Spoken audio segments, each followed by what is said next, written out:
Hello, beloved. Welcome to my channel. I am Anne-Marie Graham.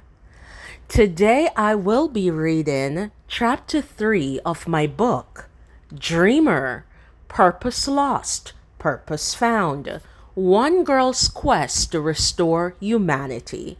I have already recorded the introduction, Chapter 1, Chapter 2, and today I'm doing chapter 3. So if you haven't listened to the previous chapters, please go ahead and do so. Let us begin. Chapter 3. Dreamer, don't let your dream die. Dreamer returned home early that morning to find Narcissa busily preparing lunches to sell in the market. Her mother did not have the luxury of staying home and looking after the children. Her father left before they had the chance to become a family. A pregnant Narcissa was left to fend for herself and later raise a daughter alone.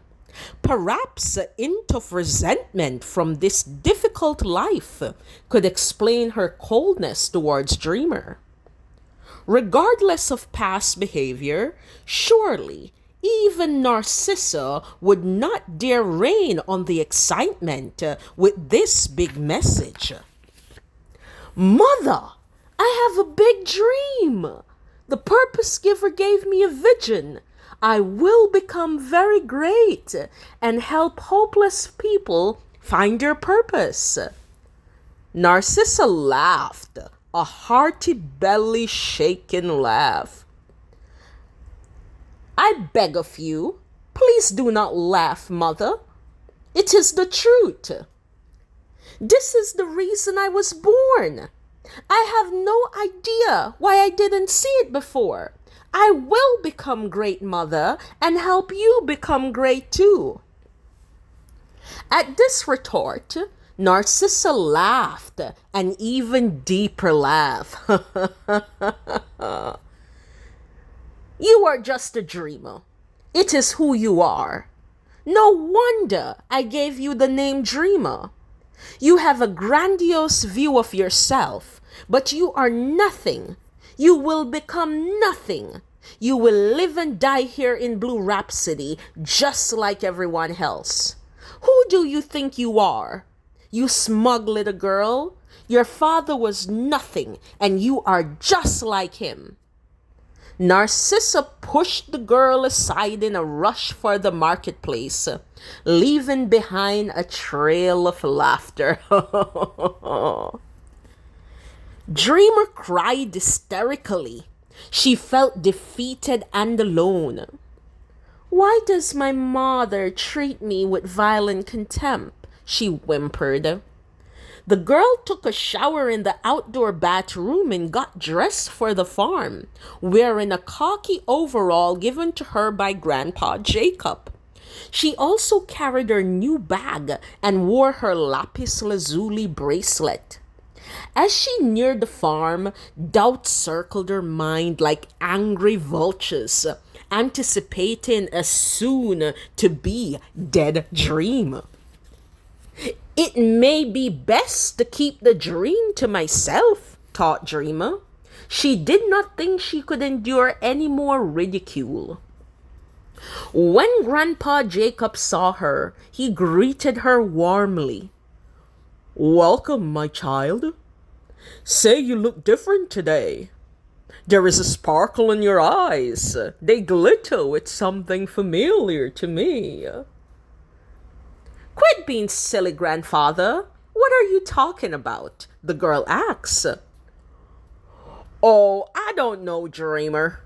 I'm an old man, so I can't quite put my finger on it. All I know is that I notice a change in you. When a person really loves you, they can see and sense greatness within you, even if you do not. My child, I believe in you. The girl thanked him for his encouragement.